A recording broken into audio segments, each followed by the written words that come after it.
आकाशवाणी कटक समाचार दर्पण।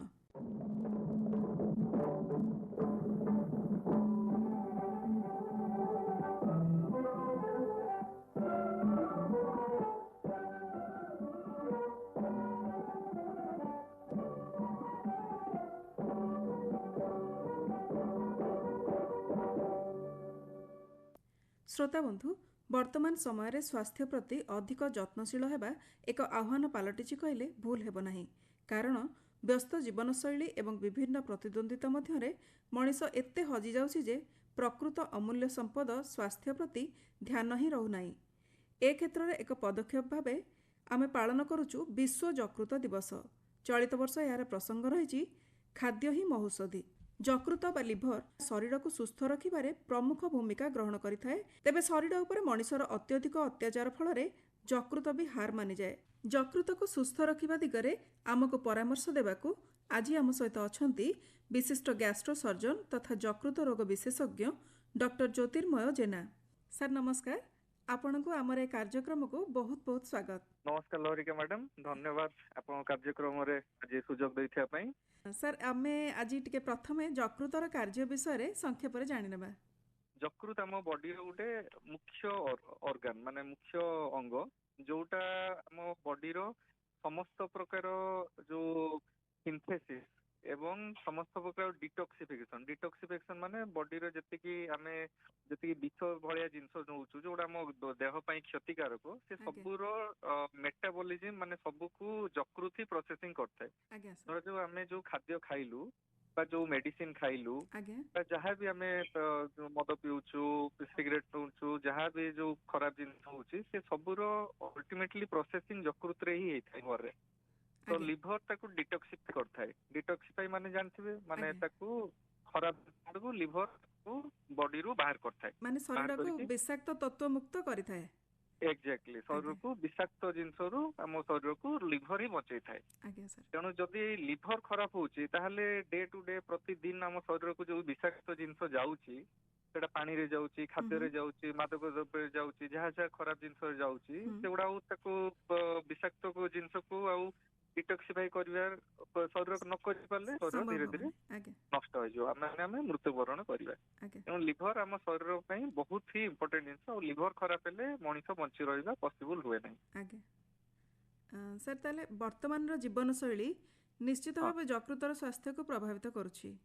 निश्चय आगे यकृत क्षतिग्रस्त हबार माने कारण गुडिक तो हैला ए विषाक्त तत्व आमे ग्रहण करूछु जो गुडाक। यस हां हां आगे तो यकृत क्षति हबार हां जो कारण कहले हमरो लाइफस्टाइल बहुत इंपोर्टेंट यकृत को माने जल्दी खराब हबार आगे सेटा हला लाइफस्टाइल हला आमे जो एबे तो जानथिबे गोटे माने फैटी लिवर जोटा गोटे एपिडेमिक हे गलानी। एपिडेमिक माने आगरु यकृत हमें जानथलु मद पीले यकृत खराब हे जाय, लिवर खराब हे जाय कि कोनटे मेडिसिन विषाक्त मेडिसिन जो चेरमूली थाई सब चेरमूली खाई कि जोटा रो किछि माने जो माने गां गळी रे नै जानती तारो भूल ये द्वारा सेगुडा खाई कि लिवर खराब हे जाय जानथिबे जॉन्डिस हे जाय, लिवर खराब हे जाय। ए जो तुटका तुटकी चिकित्सा जो कहंती हाँ हाँ हाँ बाकी छि गां गळे जो गोटे टाइप रो मशरूम जो छतु फुल भाल छतु खाई देले सेटा मध्ये लिवर खराब हे जाय। जेंते हम कहली सबु विषाक्त जिंस को लिवर ही प्रोसेसिंग करे।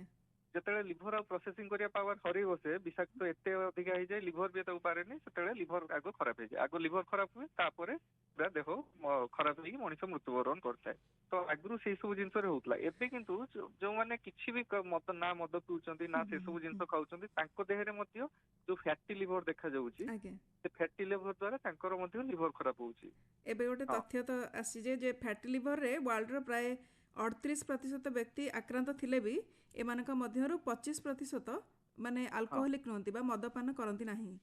एक्जेक्टली नियरली 25 रु 30 भाग लोक एबे हम इंडिया रे एवं हम ओडिसा रे मध्ये सेम हम इंडिया एवं ओडिसा रो स्टैटिस्टिक्स सेम जोथे कि 20 रु 30 भाग लोक बिना किछि निशा द्रव्य रे मध्ये तांकर लिवर खराब होउची। फैटी लिवर जाको हमें non alcoholic fatty liver disease कहउछु NAFLD। सेटा कोन पई खराब होउची ना बेसिकली हमरो फूड एवं लाइफस्टाइल पई। फूड और लाइफस्टाइल पई माने हमरो जो खाद्य पेय रहउची लिवर पई किछि खाद्य अछि जोटा धीरे धीरे प्रोलॉन्ग पीरियड रे खाइले सेटा लिवर को अफेक्ट करे। जेमति कि हला ଏକ୍ସେସ୍ ମିଠା ଜିନିଷ ଖାଇବା, ଆଜ୍ଞା। ସୁଗାରୀ ଆଇଟମ୍, ହୁଁ ହୁଁ excess sugary item, excess fatty item, ଯେମିତିକି ଧର ଯୋଉ ମଟନ, ଚିକେନ ଯୋଉଗୁଡାରେ ହେଭି ଫ୍ୟାଟ ଥାଏ ହୁଁ ସେ ସବୁ ଏକ୍ସେସ୍ ଖାଇବା, ଏକ୍ସେସ୍ ଫାଷ୍ଟ ଫୁଡ ଖାଇବା, ଯେମିତି ପୋଡା ତେଲ ଆଉ ଯୋଉ ତେଲରେ ଯୋଉଗୁଡା ଭଲ ନୁହଁ, ସେଥିରେ ଯୋଉ ଛଣାଛଣି ଯୋଉ ଜିନିଷ ଗୁଡା ହଉଛି ସେଗୁଡା ଏକ୍ସେସ୍ ଫାଷ୍ଟ ଫୁଡ, ହୁଁ ରିଫାଇନ୍ଡ ଫୁଡ ଯେମିତିକି ମଇଦା ଜାତୀୟ ଖାଦ୍ୟ, ଏସବୁ ଜିନିଷ ଏକ୍ସେସ୍ ଖାଇଲେ ହୁଁ ହୁଁ ସେଟା ଲିଭରକୁ ଆଫେକ୍ଟ କରିଥାଏ। ଆଜ୍ଞା ଦ୍ୱିତୀୟତଃ ଏସବୁ ଜିନିଷ ବଢିଲେ ଅବଭିୟସଲି ହେଲ୍ଦି ଫୁଡ କମିବ, ମାନେ ଆମେ ସଫିସିଏଣ୍ଟ ଫଳମୂଳ ଖାଉନେ, ଆଜ୍ଞା ସଫିସିଏଣ୍ଟ ପନିପରିବା ଖାଉନେ, ହୁଁ ହୁଁ ଲିଭର ପାଇଁ ଯୋଉଗୁଡା ଡିଟକ୍ସିଫାଇଂ ଜିନିଷ ଯୋଉଟା କି ଯୋଉ ଖାଦ୍ୟରୁ ଆମକୁ ଆଣ୍ଟି ଅକ୍ସିଡେଣ୍ଟ ମିଳିଥାଏ, ହୁଁ ହୁଁ ଯେମିତି କି ମାନେ ଶାଗ ଜାତୀୟ ଦ୍ରବ୍ୟ ହଉ, ଗାଜର, ବିଟ୍, ଟମାଟୋ, ଯୋଉଗୁଡା କି ଯୋଉ ଫ୍ରୁଟ୍ସ ରୁ ଆମକୁ ପ୍ରଚୁର ପରିମାଣରେ ଆଣ୍ଟି ଅକ୍ସିଡେଣ୍ଟ ମିଳିଥାଏ, ସେଗୁଡା ଆମ ଦେହରେ ଆମେ ଯଦି ତାକୁ ଖାଇବା କମେଇଦବା ଆଜ୍ଞା ତାହେଲେ ମଧ୍ୟ ଲିଭର ଆଫେକ୍ଟ ହୁଏ। ମାନେ ଆଫେକ୍ଟ ମାନେ ଲିଭର ର ଡିଟକ୍ସିଫିକେସନ ଆଫେକ୍ଟ କମିଯିବ ଧୀରେ ଧୀରେ, ଲିଭର ର ଧୀରେ ଧୀରେ ଫ୍ୟାଟି ଲିଭର ଆଡକୁ ପ୍ରୋଗ୍ରେସ କରିବ। ତା ଆଜ୍ଞା ସହିତ ଆଉ ଗୋଟେ ଫ୍ୟାଟି ଲିଭର ହବାର ମୁଖ୍ୟ କାରଣ ହେଲା ସେଡେଣ୍ଟାରୀ ଲାଇଫଷ୍ଟାଇଲ, ଆଜ୍ଞା ମାନେ କାମ ୱାର୍କଆଉଟ କମ କରିବା। ଏବେ କଣ ହେଲାଣି, ଆମେ ସମସ୍ତଙ୍କର ଗୋଟେ ହେବିଟ ହେଇଗଲାଣି, ଆମେ ତ ଆଉ କାର ରେ ଯାଉଛୁ, ବେଶୀ ଆଜ୍ଞା ସମୟ ଚଲାବୁଲା କରୁନୁ ୱାର୍କ ପ୍ଲେସ କୁ, ଆଉ ୱାର୍କ ପ୍ଲେସ ରେ ବସିକି କାମ କରୁଛୁ, ହୁଁ ହୁଁ ଏମିତି ହେଭି କାମ କିଛି ବହୁତ କମି ଯାଉଛି ଆମ ମାନଙ୍କର। ହୁଁ ସାର୍ ଲିଫ୍ଟରେ ବି ତ ଯିବା ଆସିବା କରୁଛୁ, ପାହାଚଟା ୟୁଜ୍ କରୁନୁ। ପାହାଚ ୟୁଜ କରୁନୁ, ଆଜ୍ଞା ଆଉ କାମ ଭିତରେ ଆମେ ଏତେ ବିଜି ରହିଯାଉଛୁ ଯେ ସକାଳୁ ସନ୍ଧ୍ୟାରେ ଆମେ କାମରେ ହିଁ ବ୍ୟସ୍ତ ହେଇଯାଉଛୁ, ନା ସକାଳେ ଆମେ ନିଜ ବଡି ପାଇଁ ଅଧଘଣ୍ଟା ଟାଇମ ଦବା କି ଆମେ ଜଗିଙ୍ଗ ପାଇଁ ଯିବା, ୱାକିଂ ପାଇଁ ଯିବା, ନା ସନ୍ଧ୍ୟାବେଳେ ଆମେ ଟାଇମ ଦଉଛୁ। ଆଜ୍ଞା ଯାହାଦ୍ୱାରା ଏଇ ଯୋଉ ସେଡେଣ୍ଟାରୀ ଲାଇଫଷ୍ଟାଇଲ ଦ୍ୱାରା ମଧ୍ୟ ଲିଭରଟା ବହୁତ ଆଫେକ୍ଟ କରେ। ଆଉ ଗୋଟେ ସ୍ଲିପ ବି, ଯଦି ଆମେ ଠିକରେ ନ ଶୋଇବା, ଠିକରେ ଆମ ବଡିକୁ ହାଇଡ୍ରେଟ ନ କରିବା, ପାଣି ସଫିସିଏଣ୍ଟ ନ ପିଇବା, ଏ ସବୁ ଗୁଡା ଲିଭରକୁ ଆଫେକ୍ଟ କରେ। ଆଜ୍ଞା ତ ସବୁଗୁଡା କ୍ୟୁମୁଲେଟିଭ ଆଫେକ୍ଟ ହେଇକି, ମାନେ ସବୁ ଜିନିଷ ଟିକେ ଟିକେ ଆଫେକ୍ଟ କରିକି ସେ ଯୋଉ ଫ୍ୟାଟି ଲିଭର ପରସେଣ୍ଟେଜ ଟା ବହୁତ ବଢି ଯାଉଛି ଆମ ସମାଜରେ। ଏବେ ଆଜ୍ଞା ନିୟରଲି 30% ଲୋକ ମଦ ନ ପିଇ ମଧ୍ୟ ଫ୍ୟାଟି ଲିଭରରେ ଆଫେକ୍ଟେଡ। ଆଜ୍ଞା ସାର୍ ଫ୍ୟାଟି ଲିଭର ଆଉ ଲିଭରର ଯୋଉ ଅନ୍ୟାନ୍ୟ ସମସ୍ୟା ଅଛି ତାର ଲକ୍ଷଣ ଭାବରେ ଆମେ କଣ କଣ ସବୁ ଜାଣିବା? ଦେଖନ୍ତୁ, ଫ୍ୟାଟି ଲିଭର ଗୋଟେ ମାନେ ୱାଇଡ ରେଞ୍ଜ ଅଫ ଡିଜିଜ, ମାନେ ୱାଇଡ ରେଞ୍ଜ, ମାନେ ଫ୍ୟାଟି ଲିଭର ଏମିତି ମାନେ ନୁହଁ କି ଲିଭର ପୁରା ଖରାପ ହେଇଯାଇଛି।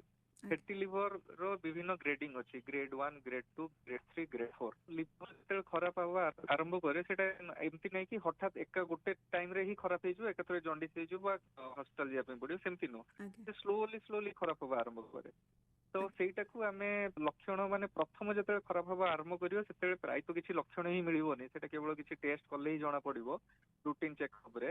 ଆଜ୍ଞା କିନ୍ତୁ ଏଟା ଯେତେବେଳେ ପ୍ରୋଗ୍ରେସ କରିଯିବ, ଗ୍ରେଡ 3 ଫାଇବ୍ରୋସିସ୍, ଗ୍ରେଡ 4 ଫାଇବ୍ରୋସିସ୍ ହେଇଗଲା ବେଳକୁ ତାକୁ ସିଏ ସିଏଲଡି ହେଇଯାଏ, ମାନେ କ୍ରନିକ, ଯେମିତି ମଦ ପିଇ ଲିଭର ଖରାପ ହେଇଯାଏ, ସେମିତି ଲିଭର କ୍ରନିକ ଲିଭର ଡିଜିଜ ହେଇଯାଏ, ଯେତେବେଳେ ଲୋକଙ୍କୁ ଜଣ୍ଡିସ ହେଇଯିବ, ଆଜ୍ଞା ପେଟ ଫୁଲେଇ ଦବ, ପେଟରେ ପାଣି ଜମିବ, ଜେନେରାଲାଇଜ୍ଡ ୱିକନେସ, ଦୁର୍ବଳ ଲାଗିବ, ଦୁର୍ବଳ ଲାଗିବ ସେ ସବୁ, ଆଜ୍ଞା ହଁ ଦୁର୍ବଳ ଲାଗିବ, ସେ ସବୁ ଜିନିଷ ହବ। ତା ପୂର୍ବ ଷ୍ଟେଜରେ ମଧ୍ୟ ଫ୍ୟାଟି ଲିଭର ଏମିତି ଯେ ଖାଇବା ପାଇଁ ଇଚ୍ଛା ନ ହବା, ପେଟ ହୁଁ ଫୁଲ ହୁଁ ଫୁଲ ଲାଗିବା, ଆଜ୍ଞା ୱିକନେସ, ଦୁର୍ବଳ ଗୋଟେ ଲାଗିବା, ସତେଜ ନ ଲାଗିବା ବଡିକୁ, ସେ ହୁଁ ହୁଁ ସବୁ ତାର ଆର୍ଲି ସାଇନ୍ସ, ଆର୍ଲି ଲକ୍ଷଣ। ଆଜ୍ଞା ମାନେ ଇନିସିଆଲି ସେଇଟା ଦେଖାଯାଏ, ବଟ୍ ଷ୍ଟାର୍ଟିଂ ରୁ, ମାନେ ଏବେ ମୁଁ ଯଦି ମୋର ଟେଷ୍ଟ କରିବି କି ଆପଣଙ୍କର ଟେଷ୍ଟ କରିବେ, ହୁଁ ହୁଁ ତାହେଲେ ମଧ୍ୟ ଗ୍ରେଡ 1 ଫ୍ୟାଟି ଲିଭର ଯଦି ଥିବ, ଆମେ ନିଜକୁ ଏମିତି କିଛି ପ୍ରୋବ୍ଲେମ ଜଣା ପଡୁନି ଆମକୁ, କିନ୍ତୁ ଆଜ୍ଞା ଆମେ ଟେଷ୍ଟ କଲେ ବାହାରି ପାରେ। ସେଟା ଆଜ୍ଞା କେମିତି ଆମେ ଜାଣିବା? କେବଳ ମେଡିକାଲ ଟେଷ୍ଟ ଦ୍ୱାରା ଗୋଟେ ଅଛି ଆମର ଇଲାଷ୍ଟୋଗ୍ରାଫି, ଯୋଉଥିରେ କି ଆମେ ଫ୍ୟାଟି ଲିଭର ର କୋଉ ଗ୍ରେଡ, କେତେ ଗ୍ରେଡ ଅଛି ଆଜ୍ଞା ସେଇଟାକୁ ଆମେ ଜାଣିପାରିବା। ଆଉ ଗୋଟେ ସିମ୍ପଲ ଟେଷ୍ଟ, ଗୋଟେ ଫାଇବ୍ରୋସ୍କାନ ଅଛି। ଫାଇବ୍ରୋସ୍କାନ ଗୋଟେ ସିମ୍ପଲ ଓପିଡି ବେସ୍ ଟେଷ୍ଟ, ଆଜ୍ଞା ଯୋଉଥିରେ ମଧ୍ୟ ଆମେ ଫ୍ୟାଟି ଲିଭର ଷ୍ଟାର୍ଟିଂ ପିରିୟଡ ଟା ଗ୍ରେଡ 1 ଯୋଉଥିରେ ଥିବ, ସେଇଥିରେ ଆମେ ଫ୍ୟାଟି ଲିଭର ଟା ଜାଣିପାରିବା। ଆଜ୍ଞା ସାର୍ ଆଉ କିଛି ବ୍ଲଡ ଟେଷ୍ଟ ଅଛି, ଯୋଉଟା ଏଇ ଯୋଉ ଫାଇବ୍ରୋସ୍କାନ ଆଉ ଇଲାଷ୍ଟୋଗ୍ରାଫି, ଏଗୁଡା ବେସିକାଲି ହେଲା ଗୋଟେ ଟାଇପ ର ଅଲ୍ଟ୍ରାସାଉଣ୍ଡ। ହୁଁ ହୁଁ ଇଲାଷ୍ଟୋଗ୍ରାଫି ଟା ଅଲ୍ଟ୍ରାସାଉଣ୍ଡ ଦ୍ୱାରା ଆମେ ଲିଭର ର କଣ୍ଡିସନ ଜାଣିପାରିବା, କେତେ ଫ୍ୟାଟ ଅଛି ଲିଭର ରେ, ଆଉ କେତେ ଫାଇବ୍ରୋସିସ୍ ଅଛି, କେତେ ଆଜ୍ଞା ଭାଗ ଲିଭର ନଷ୍ଟ ହଉଛି, ସେଇଗୁলো ସବୁ ଆମେ ଜାଣିପାରିବା। ଆଉ ଗୋଟେ ବ୍ଲଡ ଟେଷ୍ଟ ଅଛି ଏଲଏଫଟି, ଯୋଉଟା କି ଲିଭର ଫଙ୍କସନ ଟେଷ୍ଟ। ଆଜ୍ଞା ସେଥିରେ ମଧ୍ୟ ଇନିସିଆଲ ଷ୍ଟେଜରେ ଖାଲି ଏସଜିଓଟି, ଏସଜିପିଟି କିଛି ଏନଜାଇମ ବଢିକି ରୁହେ, ସେଇଟା ମଧ୍ୟ ଗୋଟେ early indication that fatty liver ହଉଛି। ଆଜ୍ଞା ସେତେବେଳେ ଲକ୍ଷଣ କିଛି ଦେଖାଯାଇ ନଥିବ, କିନ୍ତୁ ଟେଷ୍ଟ କଲେ ହୁଏତ ଆମେ ଜାଣିପାରିବା। ଜାଣିପାରିବା ଲେଟ ଆଜ୍ଞା ଷ୍ଟେଜ ହେଲେ ତ ଲକ୍ଷଣ ବି ଦେଖାଯିବ, ଟେଷ୍ଟ ବି ପଜିଟିଭ ଆସିବ। ଆଜ୍ଞା ସାର୍ ସାର୍ ତାହେଲେ ଆମେ ଧାରଣା ଗୋଟେ ନେବା ଯେ ଖାଦ୍ୟ ହିଁ ହେଉଛି ସବୁ ରୋଗର ମହୌଷଧି ଏବଂ ଯକୃତକୁ ସୁସ୍ଥ ରଖିବା ପାଇଁ ଆମର ଖାଦ୍ୟ ହିଁ ପ୍ରକୃତ ମହୌଷଧି। ଏକ୍ଜାକ୍ଟଲି, ଆମେ ପ୍ରଥମେ ଯକୃତକୁ ସୁସ୍ଥ ରଖିବା ପାଇଁ ଆମର ଖାଦ୍ୟପେୟ ଏବଂ ଆମର ଲାଇଫଷ୍ଟାଇଲ, ଏଗୁଡା ଯଦି ଆମେ ଚେଞ୍ଜ କରିପାରିବା, ଭଲ ଖାଦ୍ୟପେୟ ରଖିପାରିବା, ତାହେଲେ ଯକୃତକୁ ଏଟଲିଷ୍ଟ ଖରାପ ହବାରୁ ଆମେ ନିଜ ଆଡୁ ଚେଷ୍ଟା କରିପାରିବା ପ୍ରିଭେଣ୍ଟ କରିପାରିବା। ଆଜ୍ଞା ସାର୍। ତାପରେ ମଧ୍ୟ ସବୁ ଜିନିଷ ଠିକ ରହି ମଧ୍ୟ ଯକୃତ ଖରାପ ହେଇପାରେ। ବହୁତ ଜଣ ଅଛନ୍ତି ନା ମଦ ପିଉଥିବେ, ସବୁବେଳେ ସୁସ୍ଥ ଜୀବନ ଯାପନ କରୁଥିବେ, ଭଲ ଖାଦ୍ୟ ଖାଉଥିବେ, ତାପରେ ମଧ୍ୟ ଯକୃତର ପ୍ରୋବ୍ଲେମ ଦେଖା ଦେଇପାରେ। ଯଦି ସେଭଳିଆ ଦେଖା ଦଉଛି ତାହେଲେ ତ ଅବଭିୟସଲି ତାକୁ ଆମର ନେକ୍ସଟ ଷ୍ଟେଜ ଟ୍ରିଟମେଣ୍ଟ ଆମେ କରିକି ତାକୁ ଠିକ କରିପାରିବା। Prevention is always better then care. ତ ପ୍ରିଭେନ୍ସନ ହିସାବରେ ଆମେ ଖାଦ୍ୟ ଜୀବନ ଯାପନ ଶୈଳୀକୁ ଚେଞ୍ଜ କରିକି ଆମେ ଯକୃତକୁ ଭଲ ରଖିପାରିବା। ତା ସହିତ ରେଗୁଲାରଲି ଆମେ ଚେକଅପ୍ କରିବା ଯକୃତର କି ଆମେ ଯଦି କିଛି ବି ପ୍ରୋବ୍ଲେମ ଦେଖାଯାଇଥାଏ ତାହେଲେ ତାକୁ ଜଲ୍ଦି ଟ୍ରିଟମେଣ୍ଟ କରିପାରିବା, ଆର୍ଲି ଷ୍ଟେଜରେ ଟ୍ରିଟମେଣ୍ଟ କରିପାରିବା। ଆଜ୍ଞା ସାର୍। ସାର୍ ଶେଷରେ ଆମେ ଗୋଟେ ଜାଣିବା ଏ ଯେଉଁ ଯକୃତ ଦାନ ବା ଲିଭର ଡୋନେସନ୍ ଆଉ ପ୍ରତିରୋପଣ ତା ସମ୍ପର୍କରେ ଆପଣ କ'ଣ କହିବେ? ଯୋଉ ଯକୃତ ଲିଭର ଟ୍ରାନ୍ସପ୍ଲାଣ୍ଟ ବା ଯକୃତ ପ୍ରତିରୋପଣ ଯୋଉଟା କୁହାଯାଏ, ସେଇଟା ଯେତେବେଳେ ଯକୃତ ପୁରା ଖରାପ ହେଇଯାଏ, CLD ତାକୁ ଆମେ କହୁ, କ୍ରନିକ ଲିଭର ଡିଜିଜ। ଆଉ ସେଇଟା ଯେତେବେଳେ ଇନିସିଆଲ ଷ୍ଟେଜରେ ମାନେ ପ୍ରଥମେ CLD ହେଲେ ମଧ୍ୟ ତାକୁ ମେଡିସିନଲି ଟ୍ରିଟମେଣ୍ଟ କରାଯାଏ। ବଟ୍ ଗୋଟେ ଷ୍ଟେଜ ଆସିଯାଏ ଯୋଉ ଷ୍ଟେଜରେ ସେତେବେଳକୁ ଆଉ ମେଡିସିନରେ ତାର ଟ୍ରିଟମେଣ୍ଟ ହେଇପାରେ ନାହିଁ। ତ ସେ ଷ୍ଟେଜ ଆମର କେତେ ଟେଷ୍ଟ ଅଛି, କେତେ କ୍ରାଇଟେରିଆ ଅଛି। ଯେମିତି ଗୋଟେ କ୍ରାଇଟେରିଆ ହେଲା ମେଲ୍ଡ, ଯୋଉଟା କି ଆମେ ବଡିର କ୍ରିଏଟିନିନ୍, ବଡିର ବିଲିରୁବିନ୍, ବଡିର ଆଲବୁମିନ୍, ଏସବୁ ସୋଡିୟମ ଏସବୁକୁ ନେଇକି ଆମେ ଟେଷ୍ଟ ରିପୋର୍ଟରୁ, ବ୍ଲଡ ଟେଷ୍ଟ ରିପୋର୍ଟରୁ ଆମେ ତାକୁ ଡିସାଇଡ କରୁ କେତେ ଲିଭର ଖରାପ ଅଛି। ତ ସେଇ ସ୍କୋରରେ ଯେତେବେଳେ ଗୋଟେ ସ୍କୋର 15ରୁ ଉପରକୁ ଆସିଯାଏ, ସେତେବେଳକୁ ଆମେ ତାକୁ ଡିସାଇଡ କରୁ ନାଇଁ ୟାଙ୍କର ଏବେ ଲିଭର ଟ୍ରାନ୍ସପ୍ଲାଣ୍ଟ ଦରକାର। କାହିଁକିନା ୟାକୁ ଯଦି ଲିଭର ଟ୍ରାନ୍ସପ୍ଲାଣ୍ଟ ନ କରାଯିବ ତାଙ୍କର ମୃତ୍ୟୁ ବହୁତ ଜଲ୍ଦି ହେଇଯିବ। ତ ଲିଭର ଟ୍ରାନ୍ସପ୍ଲାଣ୍ଟ ବେସିକାଲି ଗୋଟେ ଜିନିଷ ଯୋଉଥିରେ ଖରାପ ଲିଭର, ରୋଗୀଙ୍କ ଦେହର ଯୋଉ ଖରାପ ଲିଭର ତାକୁ ଆମେ ବାହାର କରିଦବା। ବାହାର କରିକି ଗୋଟେ ଭଲ ଲିଭରଟେ ତାଙ୍କ ଦେହରେ ପୁଣି ଲଗେଇବା। ତ ଲଗେଇବା ଦ୍ୱାରା ଭଲ ଲିଭରଟେ ପୁଣି ତାଙ୍କର ବଡିର ନର୍ମାଲ ଲିଭର ଯୋଉ କାମ ଆମେ ଜାଣିଛୁ, ଡିଟକ୍ସିଫିକେସନ, ସିନ୍ଥେସିସ୍, ସେସବୁ କରିବା ଆରମ୍ଭ କଲେ ପୁଣି ରୋଗୀଟି ନୂଆ ଜୀବନ ପାଇବ। ତ ତାକୁ ଲିଭର ଟ୍ରାନ୍ସପ୍ଲାଣ୍ଟ କୁହାଯାଏ କି ଖରାପ ଲିଭରଟେ ବାହାର କରିଦେଇକି ଭଲ ଲିଭର ଲଗେଇବା। ନେକ୍ସଟ ଆସିଲା ଯୋଉ ଭଲ ଲିଭର ଆମେ ଲଗେଇବା, ତ ଭଲ ଲିଭର କୋଉଠୁ ଆସିବ? ତ ଦିଟା ପାଖରୁ ଆସିବ। ଯୋଉ ଭଲ ଲିଭର ଆଇଦର DCLD କୁହାଯାଏ, ମାନେ ଡିଜିଜ ଲିଭର ଡୋନେସନ। ମାନେ ଧର ଯୋଉ ଜଣଙ୍କର ରୋଡ ଆକ୍ସିଡେଣ୍ଟରେ ବ୍ରେନ ଡେଡ୍ ହେଇଗଲା, ମୁଣ୍ଡରେ ମାଡ଼ ହେଇକି ମୁଣ୍ଡ ବ୍ରେନ ଡେଡ୍ ହେଇଗଲା, ଜଣଙ୍କର ଷ୍ଟ୍ରୋକ ହେଇକି ମୁଣ୍ଡ ଭିତରେ ବ୍ରେନ କାମ କରିବା ବନ୍ଦ କରିଦେଲା, ମୁଣ୍ଡ ଭିତରେ ବ୍ଲିଡିଂ ହେଇକି ଷ୍ଟ୍ରୋକ ହେଇକି ରୋଡ ଆକ୍ସିଡେଣ୍ଟ ହେଇକି, ତ ସେଇ ଜାଗାରେ ବ୍ରେନ ଅଲରେଡି ଡେଥ୍ ହେଇଯାଇଥାଏ, କିନ୍ତୁ ତାର ଅଲଗା ଅର୍ଗାନ ଯେମିତି ଲିଭର ହଉ, ହାର୍ଟ ହଉ, କିଡନୀ ହଉ, ସେସବୁ ଠିକ କାମ କରୁଥାଏ। କିଛି ସମୟ ପର୍ଯ୍ୟନ୍ତ ଟ୍ରାନଜିଏଣ୍ଟ ଫେଜରେ ସେଇଟା ରୁହେ। ତ ଏଇ ସବୁ ଅର୍ଗାନ ଗୁଡା 24ରୁ 48 ଘଣ୍ଟା ପର୍ଯ୍ୟନ୍ତ ଏଗୁଡା ଠିକରେ କାମ କରୁଥାଏ। ତ ସେଇ ଟାଇମରେ ଯୋଉ ରୋଗୀଙ୍କର ଡେଥ୍ ହେଇଯାଇଛି, ବ୍ରେନ ଡେଥ୍, ତାଙ୍କର ରିଲେଟିଭ ଯଦି କହିଲେ କି ଅର୍ଗାନ ମାନେ ଅଙ୍ଗ ଦାନ କରିବା ପାଇଁ ସେମାନେ ପରମିଶନ ଦେଲେ, ତ ତାଙ୍କର ଅଙ୍ଗ ଖାଲି ଲିଭର ନୁହଁ, ତାଙ୍କର ଲିଭର, କିଡନୀ, ଆଇ ଅଙ୍ଗ ଦାନରେ ବହୁତ ଜଣ ନୂଆ ଲୋକ ଜୀବନ ପାଇପାରିବେ। ତ ସେଇ ଭିତରୁ ଲିଭର ମଧ୍ୟ ଗୋଟେ। ଯଦି ଲିଭର ତାଙ୍କ ଦେହରୁ ଲିଭର ଆଣିକି ଆମେ ରୋଗୀଙ୍କ ଦେହରେ ପ୍ରତିରୋପଣ କରୁ। ଦ୍ୱିତୀୟଟା ହେଲା ଆମର ନିଜ ରିଲେଟିଭ। ଲିଭର ଆମର ଗୋଟେ ବହୁତ ସୁନ୍ଦର ଅର୍ଗାନ, ଯିଏକି ତାର ଗ୍ରୋଥ ହେଇପାରେ।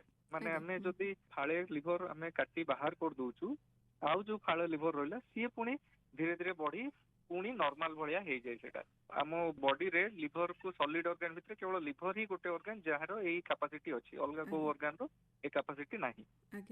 ଯାହାଙ୍କର ଲିଭର ଖରାପ ହେଇଛି ତାଙ୍କର ଫାର୍ଷ୍ଟ ଡିଗ୍ରୀ ଆଉ ସେକେଣ୍ଡ ଡିଗ୍ରୀ ରିଲେଟିଭ, ମାନେ ତାଙ୍କର ଯୋଉ ପୁଅ, ଝିଅ, ବାପା, ମା, ଭାଇ, ଭଉଣୀ, ନାତି, ନାତୁଣୀ, ଏଇ ସବୁ ମାନଙ୍କ ଭିତରୁ ସେମ୍ ବ୍ଲଡ ଗ୍ରୁପର ଯାହାର ଯଦି ଜଣେ ଲିଭର ଦବା ପାଇଁ ମାନେ ଚାହିଁବେ, ତ ତାଙ୍କ ଦେହରୁ ଯିଏ ଡୋନର ହେବେ, ମାନେ ଯିଏ ଦେବେ, ତାଙ୍କର ଅଧା ଲିଭର ଆମେ ତାଙ୍କ ଦେହରୁ ବାହାର କରି ଯୋଉ ରୋଗୀଙ୍କର ଲିଭର ଖରାପ ହେଇଥାଏ ତାଙ୍କ ଦେହରେ ଲଗେଇ ଦଉ।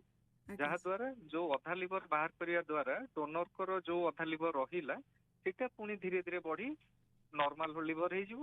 ଯାହାକୁ ଆମେ ଲଗେଇଲୁ ନୂଆ ଲିଭର ରୋଗୀଙ୍କ ଦେହରେ, ତାଙ୍କ ଦେହରେ ମଧ୍ୟ ଯୋଉ ଲିଭରଟା ଲଗାହେଲା ସିଏ ମଧ୍ୟ ଧୀରେ ଧୀରେ ବଢି ନର୍ମାଲ ଫଙ୍କସନ କାମ ଆରମ୍ଭ କରିପାରିବ। ତ ଗୋଟେ ଲିଭରରୁ ଆମେ ଦୁଇଟା ଜୀବନକୁ ରଖିବା, ମାନେ ଦୁଇଟା ଜୀବନ ଗୋଟେ ଲିଭରରୁ ବଞ୍ଚେଇ ପାରୁଛୁ। ବହୁତ ବହୁତ ଧନ୍ୟବାଦ ସାର୍, ଆପଣ ଆମ ସହିତ ଆଲୋଚନା କଲେ, ଆପଣଙ୍କର ବହୁମୂଲ୍ୟ ସମୟ ଆମ ସହିତ ବିତାଇଲେ, ଆମ ଶ୍ରୋତା ବନ୍ଧୁଙ୍କୁ ମାର୍ଗଦର୍ଶନ ଦେଲେ, ସେଥିପାଇଁ ଆହୁରି ଧନ୍ୟବାଦ। ନମସ୍କାର ସାର୍। ଧନ୍ୟବାଦ ମ୍ୟାଡାମ, ନମସ୍କାର। ସମାଚାର ଦର୍ପଣ ଆଜି ପାଇଁ ଏତିକି। ପ୍ରସ୍ତୁତି ଆଞ୍ଚଳିକ ସମ୍ବାଦ ବିଭାଗ, ଉପସ୍ଥାପନାରେ ମୁଁ ଲହରିକା ପଟ୍ଟନାୟକ।